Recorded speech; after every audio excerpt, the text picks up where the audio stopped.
Rated E for everyone.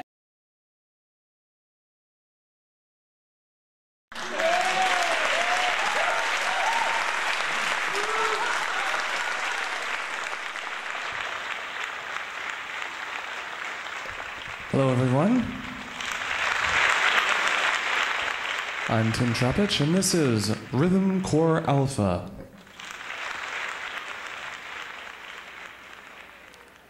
It's a very simple program. All you have to do is draw in the spots, and you have drum beats.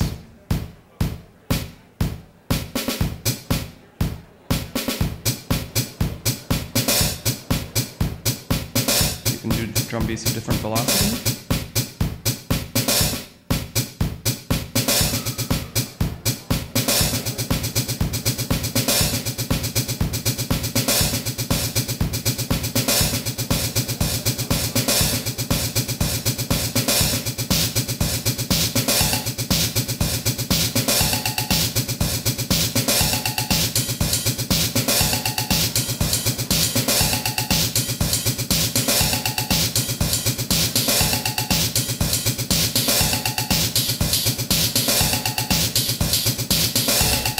So now we've set up a simple beat.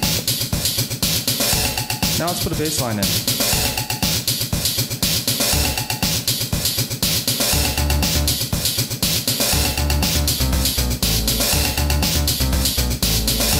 a simple bass line, so that took all of, 2 seconds.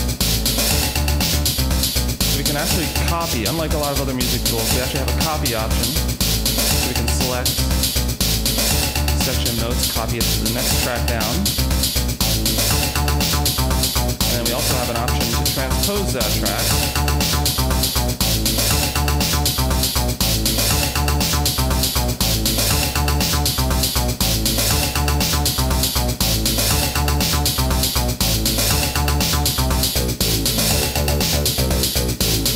Add a few accents to it here.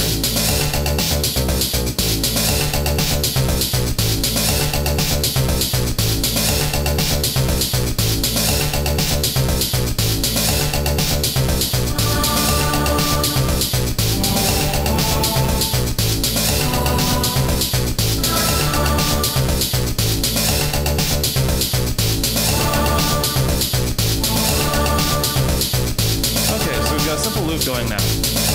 So that didn't take very long. Now if you notice, up on the top of the screen here, it says C major. So I figured out what key the track is in. When we press on that, we can actually select from a number of different scales that are available. All the ones which are highlighted in red, which I know is a little bit hard to see on the monitor, all the ones which are highlighted in red are in fact the ones which match with the notes which we put in. But we can choose any scale, and it'll try to munge them into that scale. So we're going to continue to let it select it for us. Now over here you can see we have the arrangement of notes like the D-pad. It says the different names of scales. Well, if we press the button in that direction, we actually can change the scale that it's playing.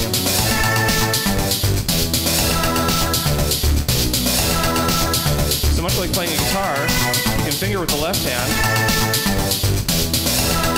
but then you say, well, what do you do with your right hand then, besides use the stylus to make your notes? Well, we have this fancy solo mode.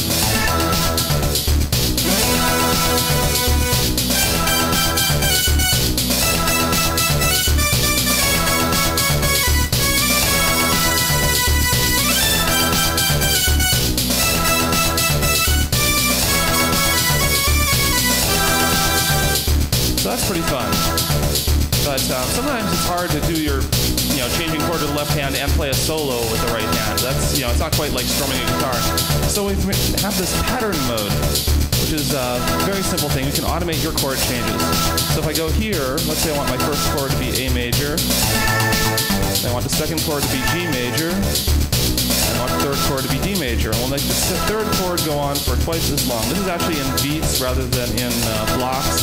So that way you can actually set it, you have more control over it. Now over here we have a section for selecting what it's going to do next, right? So right now it just loops on that forever, but we can go and set this to go loop back 2. It's got an arrow up and 2. So now we go back here, we go and we select pattern mode on. Now it's going to change the chord for us automatically, every time. And it'll just keep doing this forever. So now I go to solo, and I notice it's actually changing the notes which are available in the solo, so that you can actually, you don't have to worry about being in key. You know, you can't ever play a bad note, unless of course you didn't pick the right key to begin with.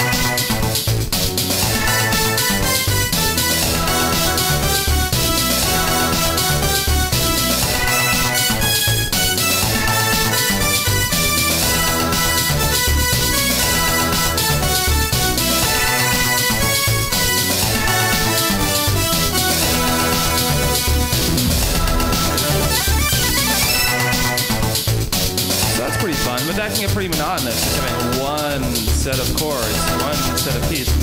So if we go back to our pattern screen, we could actually add a second set of chord changes. Now it's still playing the other one while we're doing this. It's kind of handy. I'll set this one to loop back just once. Now we got 2 chords, which is going to do, but we're still doing this loop up here. So we go back to the block screen. What I'm going to do is I'm going to, now we could either use this fast forward button to go and select when we get the track to step 2, we can press the fast forward and get to step 3. Or what we can do is we can change the behavior of one of our buttons. So say this is not a chord button anymore. We're not going to change the chord. What we're going to do is we're going to change the pattern number to number 3. Right now this button over here says step 3. So now when I press the button here, when it gets to the end of the last step, now we'll go to the second loop. So now I've got our chorus. Right, now if we wanted a way to get back to the main part, we'll just go pick another button here. We'll say, okay, this is no longer a chord change button. This is a pattern step button. We're going to change to pattern step 0. And it'll go back to pattern step 0 when I press the X button. So now I've set up the base of a song.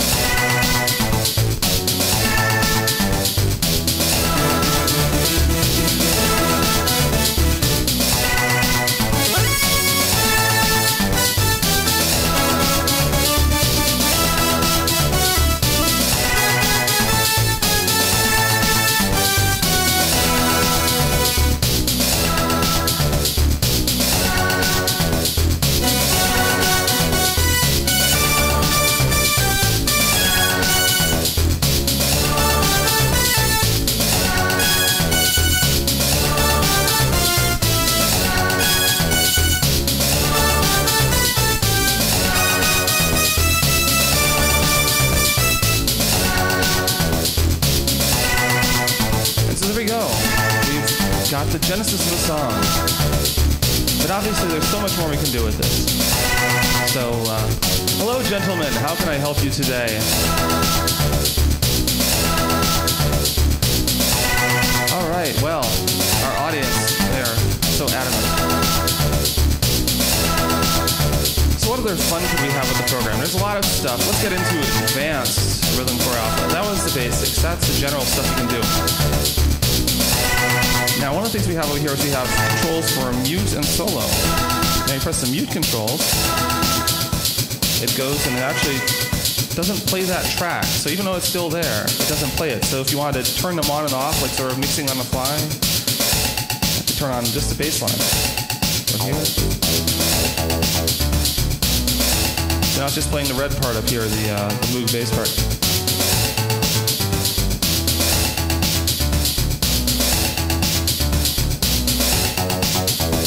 Want to play the blue part, which is down here actually.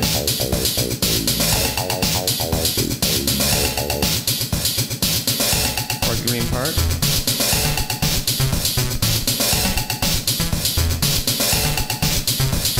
Okay, so that's really fun, but you say, can't we do something more with that? Well, here's another thing you might want to do. Let's say you're just trying to figure out one part.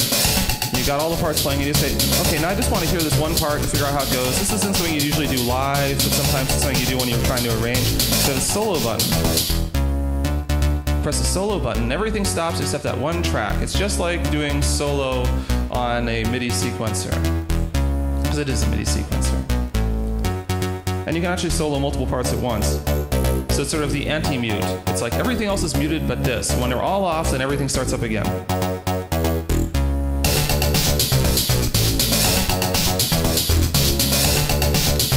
So this is very fun. Okay, we've done that. But let's look at some of the other features. Now, I'm going to mute a few tracks here. Okay, now I'm going to take this 8-bit bass track here, and I'm going to use the echo command on it.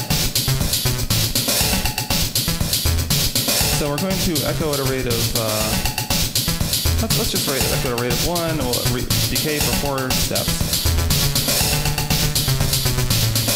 So you see what we've done there? It actually does a decay. Now it actually burns into the track. It actually modifies notes in the track. It won't overwrite any notes that are already there, but it will, you know, if you've got something, it's not going to go away. There's no undo. So you want to be careful with that. Sometimes you might actually want to copy it to another track before you do that. So let's see a way that we might do that. Let's go to our move bass track here, and I'll copy this. Now let me tell you about the copy dialog here. Now we have this little thing here, copy select source. Now copy select source. This thing up here, this is a grid, and it actually selects all 64 notes which are available in 4-note increments. So if I just want to copy the first 16 notes, I select these one which are the first 4. If you click any of these boxes, it does all the notes below it. And if you do the one above it, then it turns off everything below it. So let's select the first 16 beats. And then we're going to say, copy that to track, let's say 17. I don't think we're using that for anything yet. Okay, so now let's put it in this flute part here. But that's not really a good instrument for this. Let's pick another instrument. Let's go down here. We have 166 instruments. And so sometimes it can be hard to pick the instrument, try to find what you want. There's so many choices.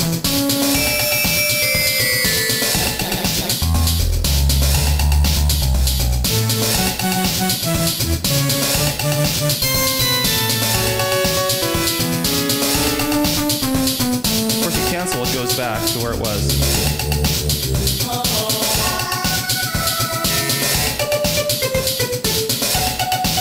Now, we have some other control here over these. Let me talk about that for a second here. This is kind of fun.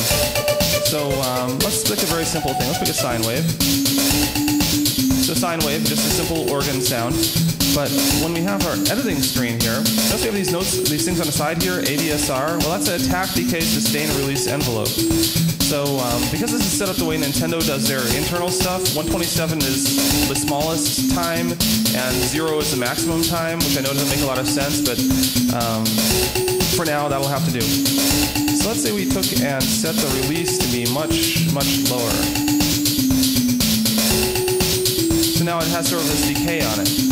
Well, we could do more than that. Let's set the sustain down to 0 and then set the decay a little longer.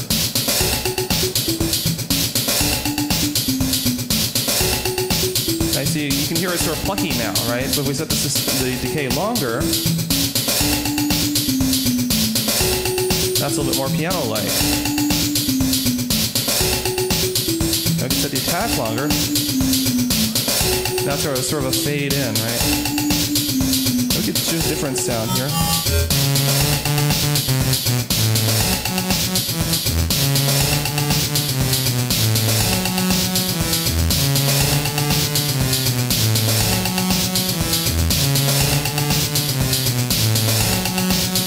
So, it doesn't sound like, right? But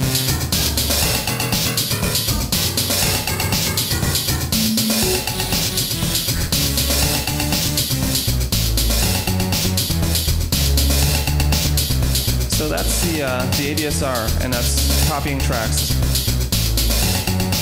we have a lot of other features we have here. We've got a copy. Shift is sort of like copy, but it actually moves it over, so it doesn't leave it in the same place, it actually moves it.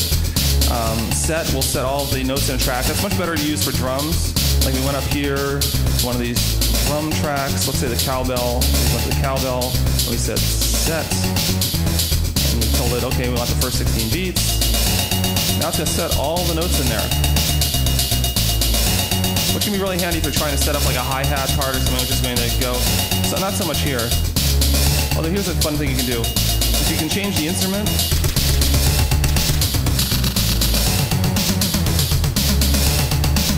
You can do a tom solo by changing the instrument on the fly.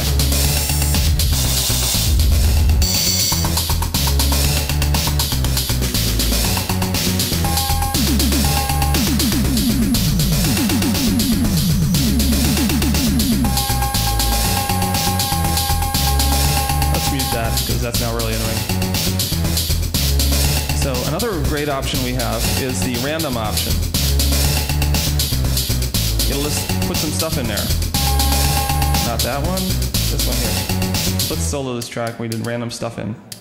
The room isn't that loud. So every time we press random, it puts some stuff in there, which is good. It's usually good for hi-hats or when you're trying to just come up with something to fill out a part. Because we're looping, you can get away with a lot with random because it still has some order to it because every 16 beats it's going to come back.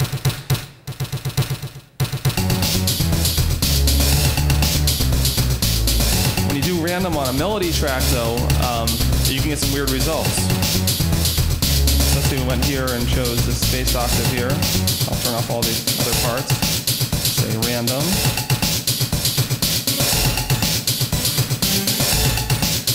Pick a louder sound for this.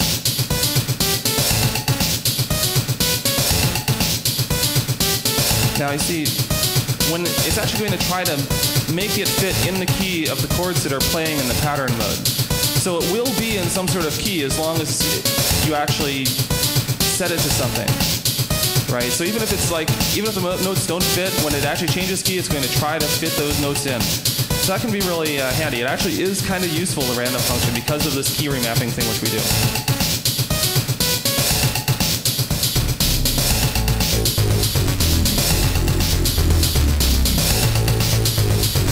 Now one thing I didn't cover was the scrolling. Now this thing sort of works kind of like popular mobile phones. You have this whole, twitching thing where you do the screen while scrolling, or do the screen while moving with the stylus and it'll scroll. Now, what you may not have noticed is that over here, we can actually scroll this over. Now notice all these parts here are dark. Well, that's because our thing has a certain length. We've only got 16 beats in length. We can actually make this thing longer, but let's put some stuff over there first. Now the edit block here on the top is the one which affects all tracks or some set of tracks. So let's say we're going to do copy with the top edit button above all the tracks. We're going to copy the first 16 beats. Actually, let me see if I did that right. Edit, copy. Okay, here we go. So we have a choice of all tracks, all the drum tracks, all the bass tracks, all the tracks which aren't muted, all the tracks which are soloed, or all the tracks which are selected track numbers. Notice there's some over here which are yellow. Well, those are selected, so we can actually click on that number on the left, and that will be the yellow track. Hey, come on in, we're doing a music demo. Sure. So, let's copy all the tracks. We're going to copy the first 16 beats of all tracks and copy them to starting at 16. We're going to tell it to repeat it 3 times. Now what this will do for us is now when we scroll over, there's stuff in there. All the stuff we had written previously is now in all the tracks up to 64. So we make the length longer, we stretch that out to 64, that'll actually go all the way out to 64 beats. Except that we're running a pattern, and the pattern says to change the block to the next block every few beats. So let's turn that feature off. So we're not going to change block anymore. So now it'll go through all 64 beats. You may wonder, well, gee, you copied all that stuff. Who cares? Now you're just, using the same stuff. But I could go and change the content now. So if I've got 16 beats, I could say, okay, well, the first one does a double snare, and then the next track doesn't fill, the third track does nothing, and then the fourth set of beats will do a big long. Let's turn off a couple of these tracks here so we can actually hear what we're doing. See, now you can hear the fill-in.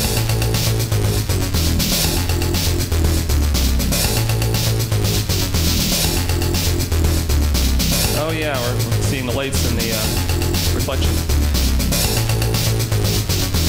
So that's how you can make another thing. Now another thing you can do is you can make another block.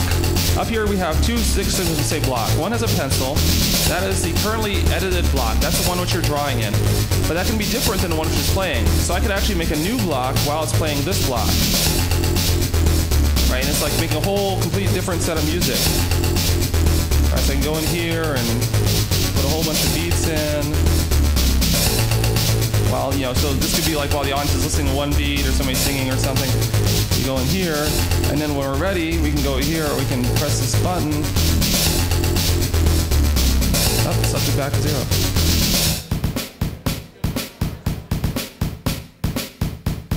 So now it'll go to the other set of beats, and we can do a whole separate bass line. So this is really good, you know, if you're going to a different section of your song, or you have a different melody, or a different bass line, or you're going to the chorus. I can set up 32 different blocks and change them. Also good if you're doing drum fill. So that's really powerful because you can then put those in the pattern mode. You can say, okay, well this section here is going to use block 0, and this one will use block 0. Oops, put that back up. And this one will use block 1. Let's put some bass line notes in there so when we go back there it'll actually have something to do.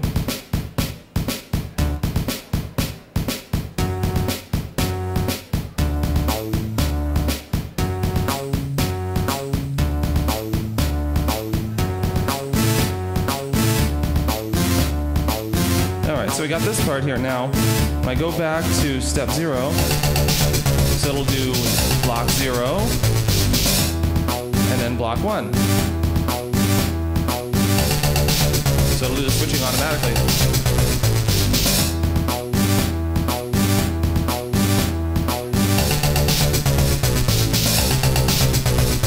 And so that, folks, is Rhythm Core Alpha.